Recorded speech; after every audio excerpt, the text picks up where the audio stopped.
there's this weird double standard with the expectation of AI too. Like, so if a person got things 98% correct, you'd be like, fantastic. But for AI, because it's 2% wrong, it's like, nah, I won't trust it. Yeah, It's no good. that's right. And I think there's just getting over that hump, that getting it to recheck itself, or like I've heard a few different people like create harnesses where like you create something in Claude and then ChatGPT like reviews it, and just little things like that to create it closer to the perfect product. And then for anything really, really ultra important, you do review it, and it just takes out all the legwork.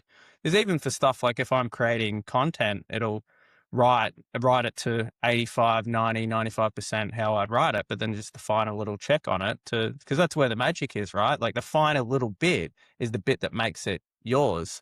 And that's the bit that's important, rather than thinking I need to do everything from A to Z. You're just doing the bits that are important. But back to your point about the narrowest wedge, if you're breaking specific processes down into really specific points, then that's super, super repeatable.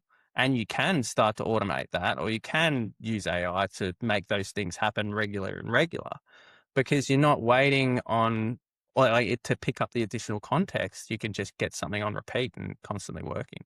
Because if you start to create really broad, long-winded tasks, then there's so much opportunity for it to get wrong or hallucination, or there's things that can mess up. But if you've got a really specific wedge and you get it repeatedly nailing that wedge, then you can kind of stack it up with another wedge and stack it up with another wedge. And before you know, you've got a full wheel of cheese. But like I think it's just narrowing and nailing that small segment, and then you can just perpetually build from there.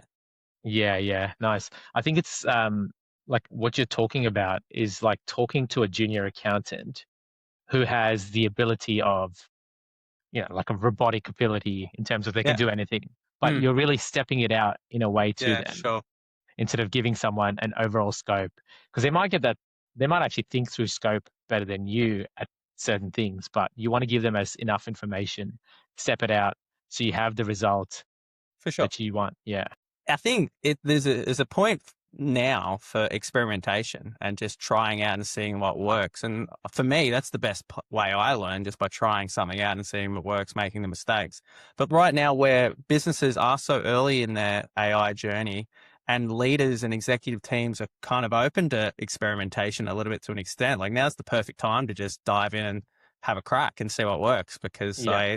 if you're 3 months down the line, you either don't have time to, or there's cost constraints, or some other wars going on, or some macro factor, like you might not be able to. So like now's as Yeah. good time as any.